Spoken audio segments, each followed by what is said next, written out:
जैसे आपके सामने ये टॉपिक लिखा हुआ है कि पालना झुलाने वालों के हाथों में ही संसार की बागडोर होती है ना। अब इसमें एक बात समझो कि पालना झुलाने वाले हाथ, इसका क्या मतलब है, और फिर दूसरा है संसार की बागडोर। तो सबसे पहले तो हम दोनों को अलग अलग समझें, ताकि इसके जितने ज्यादा डायमेंशन हम सोच सकते हैं उतने सोचेंगे। तो पालना झुलाने वाले हाथों में नॉर्मल भूमिका किसकी होती है? माँ की। तो मतलब ये क्वेश्चन एक तो ये कहता है कि माँ ही डिसाइड करती है देश कैसा होगा या संसार कैसा होगा। देश नहीं, ये तो संसार की बात कर रहा है ना। तो माँ का बहुत बड़ा रोल होता है। क्लियर? तो चलो ये भी सोच लेंगे। पर एक बार आप सोचो कि क्या पालना केवल माँ ही बच्चे की परवरिश करती है क्या? है ना। बच्चे की परवरिश में तो सबसे बड़ा रोल माँ के बाद पिता का भी हो सकता है ना। दादा दादी, ठीक है, इनको स्पेशली लिखना क्योंकि अब ये गायब होते जा रहे हैं, इनको लोग कोई अहमियत ही नहीं देते, है ना। नाना नानी, ठीक है, तो जो ओल्ड एज है। फिर आप देखो आजकल जो प्ले ग्रुप स्कूल होते हैं, उनका भी तो रोल है भाई। पालना का मतलब ये नहीं केवल 1 साल तक के बच्चे की बात कर रहे हैं, है ना। एक दिमाग में ये सेंस रखो कि 7-8 साल तक का बच्चा, 7-8 साल तक के बच्चे या 9 साल तक के बच्चे को, या उस बच्चे को जिसको किसी की अभी आवश्यकता है, उसके बिना वो निर्णय नहीं ले पाता, तो कौन कौन उसको मदद करता है निर्णय लेने में या उसके लाइफ में, तो उन सबको सोचो ना। तो इसमें आपका समाज, क्या समाज नहीं बच्चे को झूला झुलाता, है ना। तो यहां पर पालने का मतलब केवल बहुत छोटे सेंस से मत समझना, केवल उसको खाना पिलाना। एक छोटा बच्चा जो पैदा होके 7-8 साल तक, है ना, और जो जो भी उसके साथ रोल प्ले कर रहा है, एक भूमिका निभा रहा है, उस सब की बात यहां पर आपको करना होगा। तो सबसे बड़ा रोल तो चलो माँ का है, फिर समाज का है, फिर आपको दादा दादी, है ना, नाना नानी, माँ पिता, ठीक है। फिर आप प्ले ग्रुप के जो आजकल स्कूल चल रहे हैं, क्योंकि प्रेजेंट टाइम में तो चीजें बदल गई। पहले जो काम दादा दादी या नाना नानी करते थे, ये सबसे पहले स्कूल होते थे माँ के बाद, और जो बच्चे को पूरा टाइम देते थे, है ना, बच्चे को सारे एटिकेट सिखाते थे, how to behave with others, है ना, ये करो वो ना करो। अब जो ये माता पिता और जो दादा दादी नामक संस्था थी, ग्लोबलाइजेशन ने किया गया, सबको नौकरी दे दी, तो कहीं ना कहीं महिला भी काम करने जाने लगी, पुरुष भी, और दादा दादी और नाना नानी को गांव में छोड़ दिया। तो सवाल है, जो वैक्यूम क्रिएट हुआ कि अब बच्चों को सिखाएगा कौन, तो वही डे केयर स्कूल। पता चला बच्चा सुबह 9 बजे से रात को 9 बजे तक है, या प्ले ग्रुप के स्कूल। तो आप कह सकते हो कि इन सब के रोल को हमें इस ऐसे में बताना है। और देखो, संसार की बागडोर का मतलब बस ये मत समझना कि संसार को केवल गांधी, स्वामी विवेकानंद, हिटलर या ट्रंप या मोदी ऐसे लोग चलाते हैं। हर यूथ का इस पे रोल है। ये एक किसी छोटे से मतलब से इसको मत समझना कि संसार की बागडोर का मतलब जिसकी, जैसे आप लोग सोचोगे गांधी और गांधी की माँ का समझ लोगे, ठीक है, एडिसन और एडिसन की माँ का रोल समझ लोगे, या कुछ निगेटिव भी है, अभी चर्चा करेंगे, उसको समझ लोगे, पर ऐसा नहीं है। ये संसार में सभी का योगदान है। अगर इस संसार में 6 अरब से ज्यादा लोग हैं, तो उन 6 अरब का भी योगदान है। या तो भारतीय संस्कृति के हिसाब से कहो तो हर चीज का योगदान है, चाहे वो पेड़ हो, पत्ती हो, जानवर हो, है ना। अगर हम अपने एकात्म मानववाद से सोचें, ठीक है। लेकिन चलिए अभी हम इतना डीप में नहीं जाते, अभी एक सामान्य समझ से सोचते हैं। तो ये संसार में रहने वाले सभी लोगों को आप इसमें इंक्लूड करोगे। तो अब समझिए कि पालना झुलाने वालों का से ही संसार, तो मतलब ये सब की भूमिका क्या है? संसार को बनाने में है। क्लियर? एक तो ये डायरेक्ट है, पर इनडायरेक्ट एक ऐसा बन सकता है ना कि जो हाथ पालना झुलाते हैं वही हाथ काम भी तो करते हैं। क्या एक माँ वर्कर नहीं होती? अगर आप सोचोगे तो एक काम करने वाली जो स्त्री होती है वो झूला भी तो झुलाती है, और संसार की बागडोर भी तो बना सकती है। तो आपको एक नया डायमेंशन भी इसमें मिल सकता है। अगर आप कुछ इनोवेटिव करना चाहते हो, सोचना चाहते हो, तो आप बताइए। अब इंदिरा गांधी एक माँ भी थी, तो एक मतलब बेटे को संस्कार या वैल्यू और देश भी तो चलाया हो। तो आप अगर इसको केवल इस ऐसे को महिला केंद्रित रखना चाहते हैं, तो दोनों रोल समझा सकते हैं कि 50% महिलाएं अप्रत्यक्ष रूप से और प्रत्यक्ष रूप से कैसे योगदान देती हैं।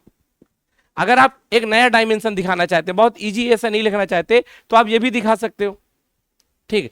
ज्यादा क्रिटिकल अप्रोच अगर अपनाना चाहते हो तो फिर बता सकते हो कि ये थोड़ी क्या है, मतलब नारी को नारी को ऑब्जेक्टिफाई कर दिया इसने, है ना, केवल वही बच्चों की केयर करे, ऐसा भी कर सकते हो। पर हमें क्या है, जब भी कोई ऐसे आए, वो किसी भी फिलोसफर का हो, वो किसी भी टाइम और स्पेस का हो, हमें उसके टाइम और स्पेस से नहीं उसको देखना। कोई भी स्टेटमेंट हो, कोई भी कोट हो, या कोई भी डायलॉग हो, हमें कभी भी उसको स्पेसिफिक एक टाइम पीरियड से नहीं देखना, क्योंकि हर स्टेटमेंट का मतलब टाइम और स्पेस के साथ बदलता है, और आज ये है बदल चुका है।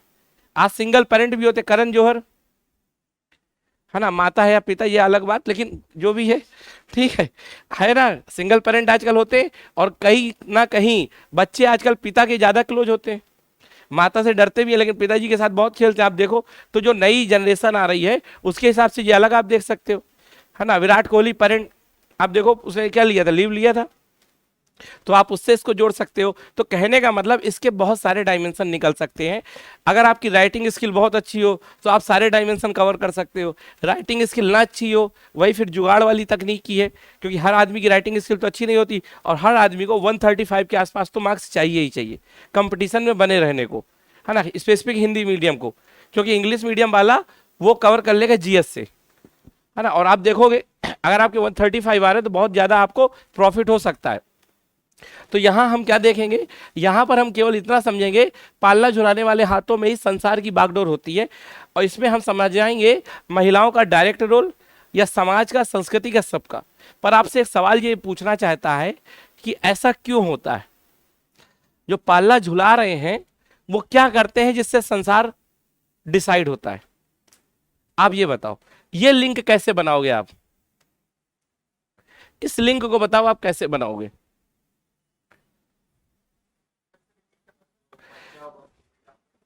तो क्या बिल्डअप करोगे? बच्चा थोड़ी, बच्चा तो अपने आप बढ़ेगा, मोगली भी तो बच्चा है।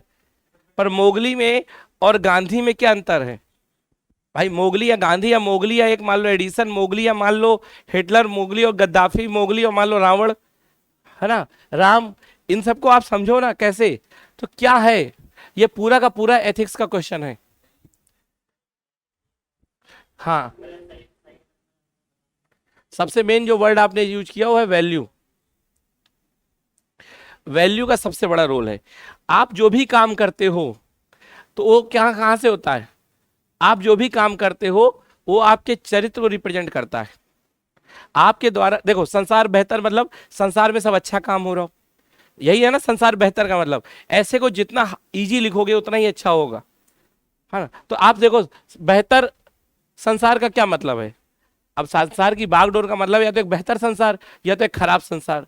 तो अब बेहतर संसार का क्या मतलब है? कि सभी लोग बेहतर निर्णय ले रहे हैं या बेहतर काम कर रहे हैं। बेहतर काम कौन करेगा? जिसका बेहतर चरित्र होगा। बेहतर चरित्र क्या होगा? जिसके अंदर बेहतर वैल्यू होगी। और बेहतर वैल्यू कहां से आती है? वो आती है समाज और परिवार से, क्योंकि यही सिखाता है।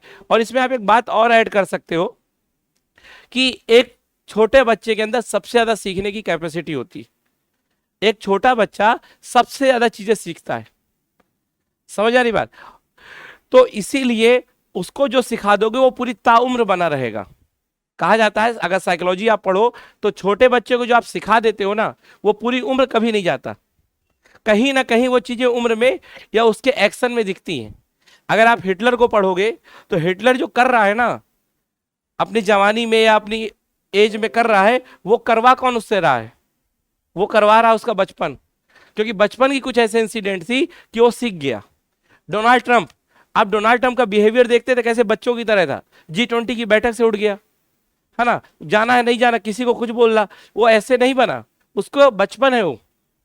या आप देखो सबसे खतरनाक दुनिया का जो व्यक्ति है वो है स्टॉलिन, है ना, जिसने कई लाखों लोगों को मरवा दिया। तो यार एक आदमी कैसे किसी को इतने को मरवा सकता है?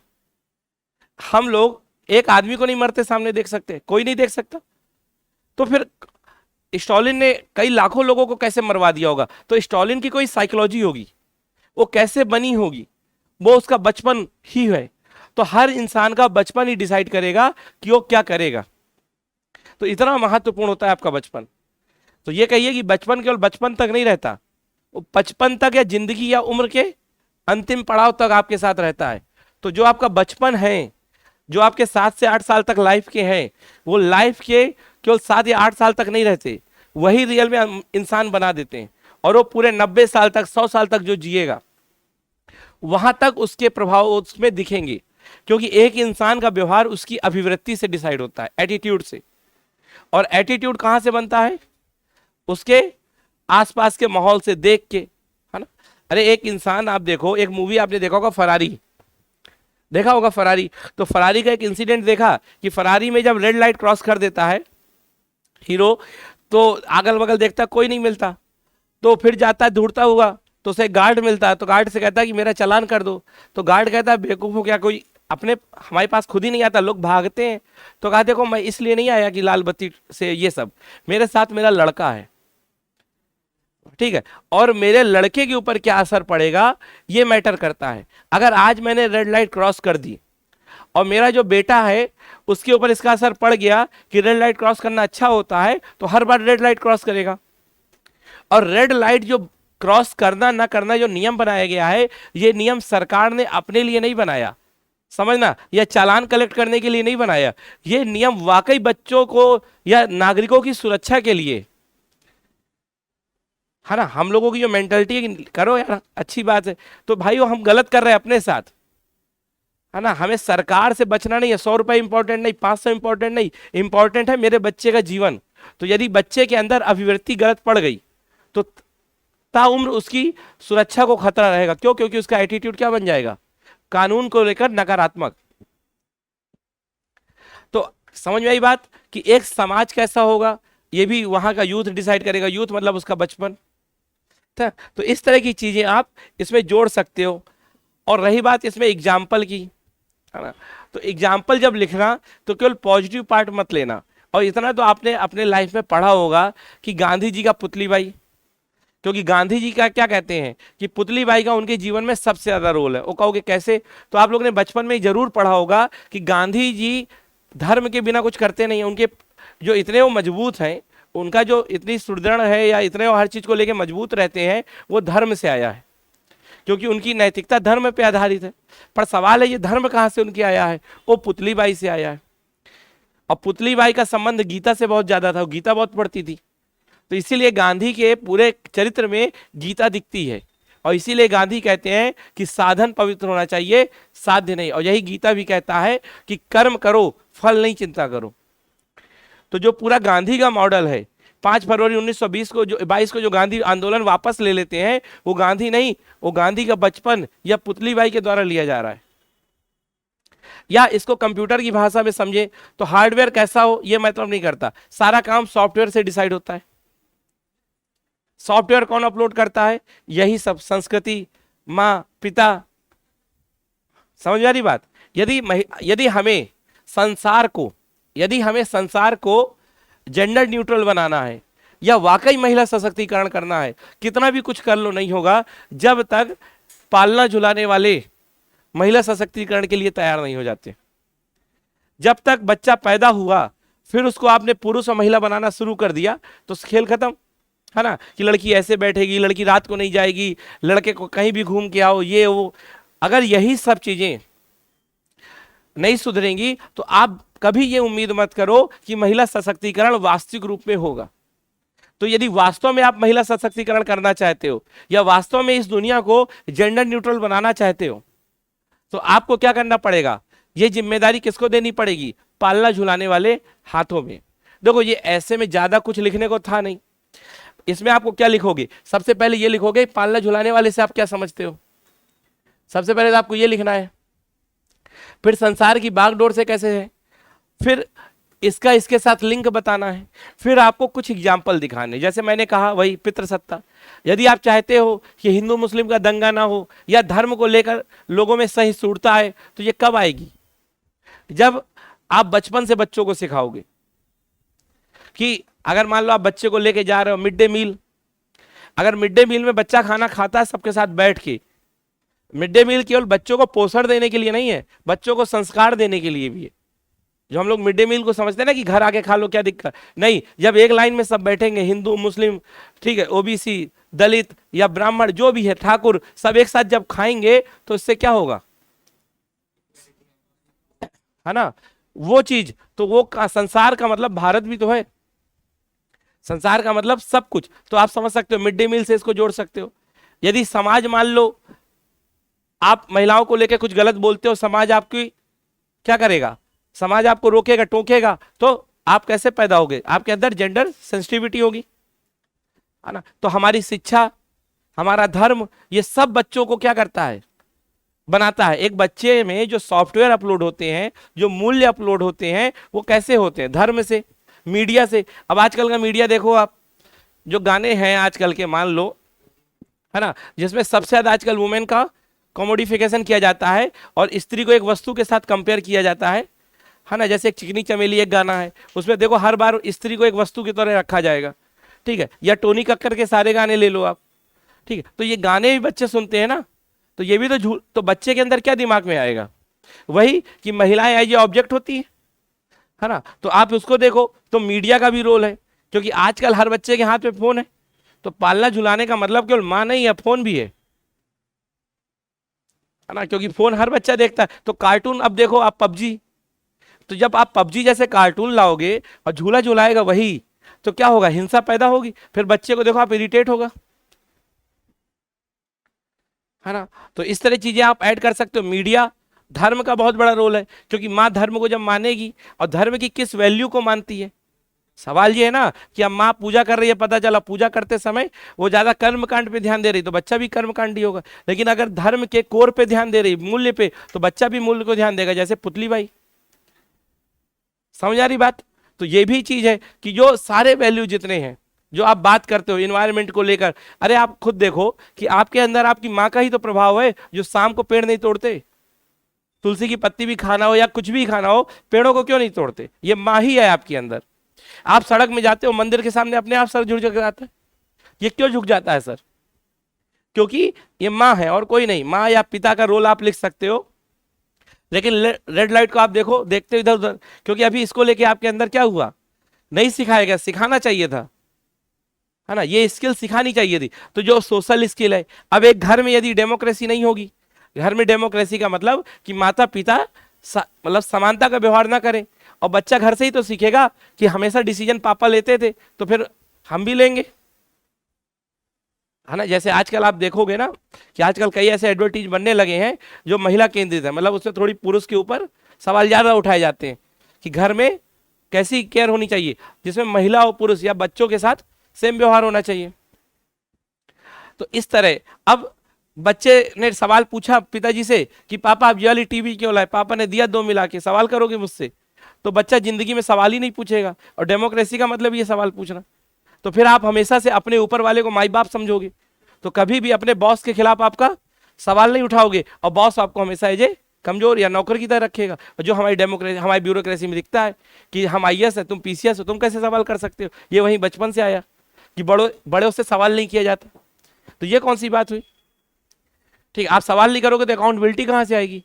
तो जो घरों का हमारे कल्चर है, खासकर ज्वाइंट फैमिली का, ज्वाइंट फैमिली में ये कल्चर ज्यादा होता है, क्योंकि ज्वाइंट फैमिली में सुप्रीम कौन होता है? मतलब सब first generation, second generation, third generation, और ये गैप बहुत ज्यादा होता है कि बाबा से सवाल, दादा से सवाल नहीं पूछोगे, जो कह दिया कर दिया।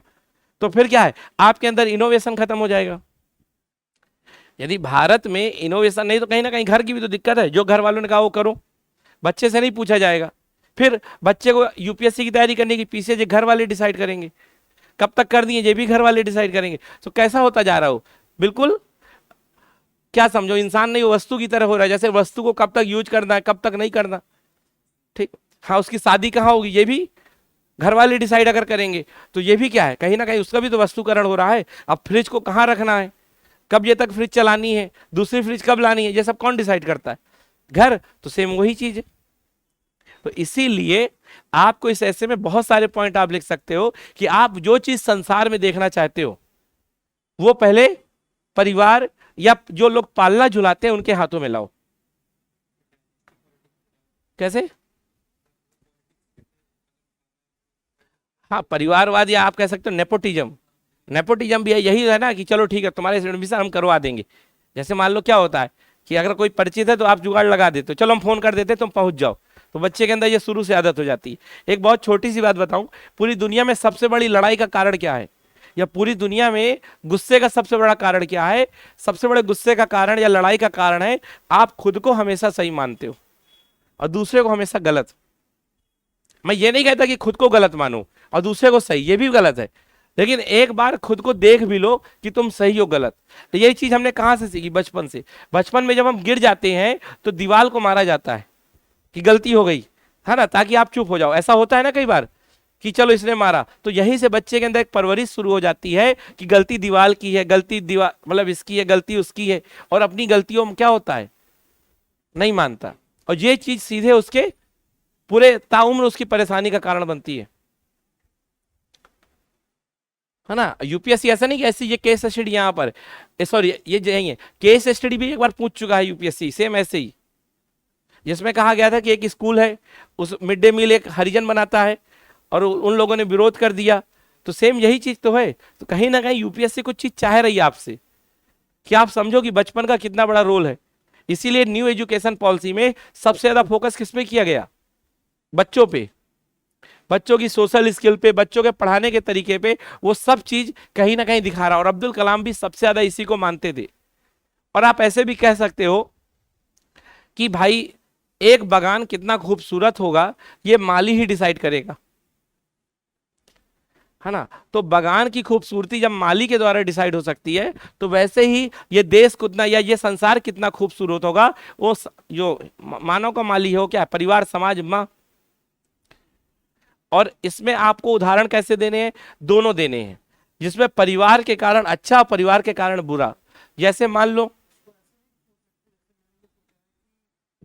स्टेटमेंट ठीक है कि पालना चलाने वाले हाथों में संसार की बागडोर होती है, कैसे कैसे फिर इसकी एक सोच सकते हैं कि पालना चलाने वालों के हाथ में तो होती है, कुछ अन्य के हाथ में भी होती है। अन्य तो पालना का अभी, हाँ बिल्कुल सोच सकते हो। तो इससे तो बहुत सारा फिर ऐसे चला जाएगा ना, फिर तो आप कोई पकड़ ही नहीं पाओगे। फिर तो आप कहोगे कि कोई कालिदास पत्नी के हाथ में था, है ना, फिर तुलसीदास पत्नी। तो अभी हमें फोकस बचपन पे करना है ना। हमने पहले ही अपना प्रेमाइसेस सेट कर लिया है 1 से 10 साल, क्योंकि फिर आप बहक जाओगे। फिर ऐसे की जो सुंदरता या ऐसे में जो आप कहते हो ना कि पूरा बंधा हुआ होना चाहिए, वो नहीं रह पाएगा। क्योंकि आपके अंदर अगर लिखने की बहुत अच्छी शैली है तो आप बाद में एक पैरा लिख सकते हो। अभी मैं कर दूंगा आपकी बात। हाँ, अब निगेटिव का आप देखो, हाँ समझते हैं अभी। अब निगेटिव और पॉजिटिव, अभी मैंने जो प्रोमाइसेस बनाई थी मैंने वो बताया आपको। निगेटिव किरदार में क्या लिखोगे? स्टॉलिन। स्टॉलिन का क्या हुआ? यही हुआ, घर में उसके साथ बड़ा गलत अत्याचार हुआ।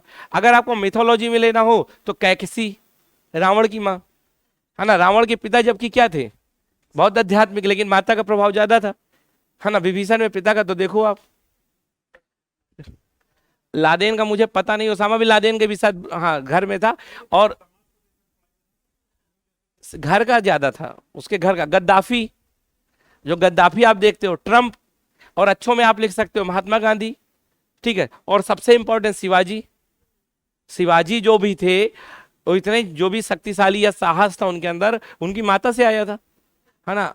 ध्रुव, ध्रुव, प्रहलाद, लवकुश, ये सब थोड़ी मिथोलॉजी से मैं बचना चाहता हूं, क्योंकि पता नहीं कॉपी किसके हाथ चली जाए, है ना। तो जो कंट्रोवर्शियल नहीं है, अब ज्यादा ध्रुव प्रहलाद में लगने लगा कोई धार्मिक कॉपी, तो इसीलिए सबसे अच्छा उदाहरण गांधी जी हैं।